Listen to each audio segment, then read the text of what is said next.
Assalamualaikum warahmatullahi wabarakatuh. Pada kesempatan ini saya akan memaparkan rangkuman materi pertemuan 9 sampai pertemuan 15 yang membahas teori kajian teks kontemporer dalam Islam dan aplikasinya dalam bidang pendidikan Islam.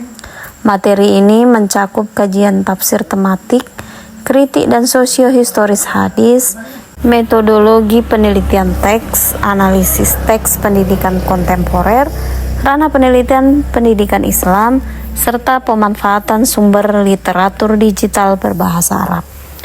Paparan ini bertujuan untuk menunjukkan pemahaman konseptual sekaligus kemampuan analisis kritis sebagai mahasiswa prodi PJJ PAI.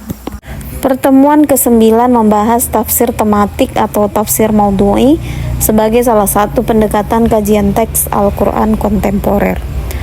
Tafsir tematik adalah metode penafsiran Al-Quran dengan cara menghimpun seluruh ayat yang berkaitan dengan satu tema tertentu. Kemudian dianalisis secara komprehensif, sistematis, dan kontekstual. Pendekatan ini tidak menafsirkan ayat secara terpisah, tetapi melihat Al-Quran salah satu kesatuan pesan. Dalam konteks kontemporer, tafsir tematik sangat relevan karena mampu menjawab persoalan aktual seperti pendidikan, keadilan sosial, moderasi beragama, dan karakter peserta didik. Dengan pendekatan ini, Al-Quran tidak hanya dipahami secara tekstual, tetapi juga kontekstual dan aplikatif dalam kehidupan modern, khususnya dalam pendidikan Islam. Pertemuan ke-10 membahas kajian kritik hadis sebagai bagian penting dari kajian teks Islam. Kritik hadis bertujuan untuk menilai keabsahan hadis sebagai sumber ajaran Islam. Kajian ini mencakup dua aspek utama, yaitu kritik sanad dan kritik matan. Kritik sanad menilai keadilan, kapasitas, dan kesinambungan perawi, sedangkan kritik matan menguji isi hadis dari segi kesesuaian dengan Al-Quran, hadis sahih lainnya, serta rasionalitas dan nilai kemanusiaan. Dalam perspektif kontemporer, kritik hadis tidak hanya bersifat tekstual, tetapi juga kontekstual, sehingga hadis dapat dipahami secara tepat dan tidak disalahgunakan dalam praktik sosial maupun pendidikan Islam. Pertemuan ke-11 membahas kajian sosiohistoris hadis. Pendekatan ini menekankan pentingnya memahami hadis berdasarkan latar belakang sosial, budaya, dan sejarah saat hadis tersebut disampaikan.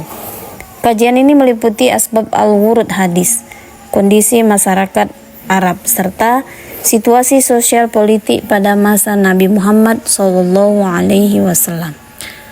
Melalui pendekatan sosiohistoris, hadis tidak dipahami secara kaku, tetapi secara dinamis. Hal ini memungkinkan umat Islam, khususnya pendidik, untuk menggali nilai universal hadis yang relevan dengan konteks pendidikan Islam masa kini tanpa mengabaikan pesan moral dan spiritualnya. Pertemuan ke-12 membahas metodologi penelitian kajian teks yang mencakup metode dan tahapan penelitian. Metode penelitian teks meliputi analisis isi, hermeneutika, filologi, dan pendekatan kritis lainnya.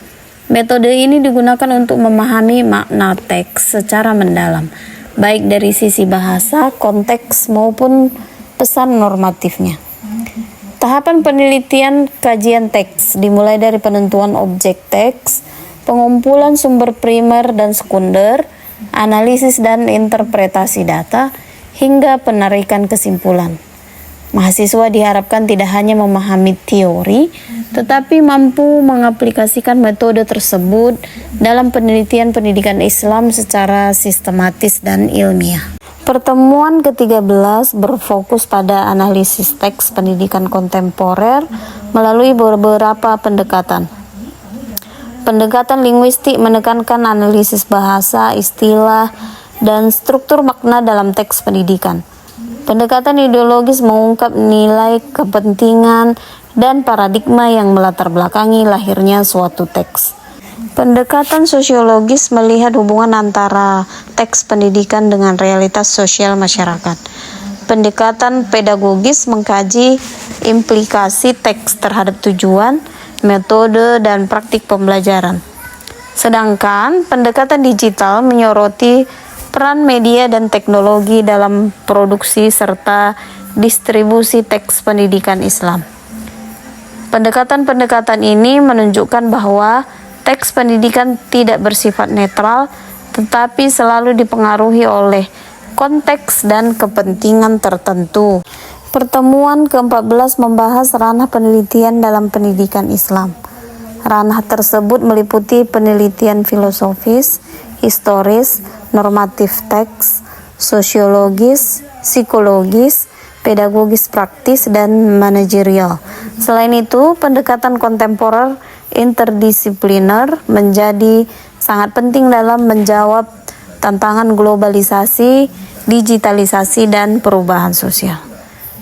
Keberagaman ranah ini menunjukkan bahwa pendidikan Islam merupakan bidang kajian yang luas dan dinamis, serta membutuhkan pendekatan multidisipliner agar tetap relevan dengan perkembangan zaman.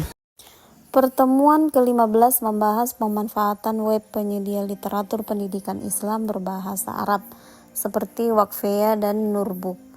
Waqfiyah menyediakan kitab-kitab klasik dan kontemporer dalam format digital, sedangkan Nurbook menyediakan berbagai buku akademik berbahasa Arab. Kedua platform ini sangat membantu mahasiswa dalam memperkaya referensi, meningkatkan literasi akademik, serta mendukung penelitian berbasis kajian teks. Pemanfaatan sumber digital ini menjadi bagian penting dari penelitian pendidikan Islam di era digital. Rangkaian materi pertemuan 9-15 memberikan landasan teoretis dan metodologis yang kuat dalam kajian teks kontemporer Islam. Materi ini membekali mahasiswa PAI dengan kemampuan berpikir kritis, kontekstual, dan aplikatif dalam memahami teks-teks keislaman serta mengembangkannya dalam bidang pendidikan Islam. Demikian paparan yang dapat saya sampaikan. Wassalamualaikum warahmatullahi wabarakatuh.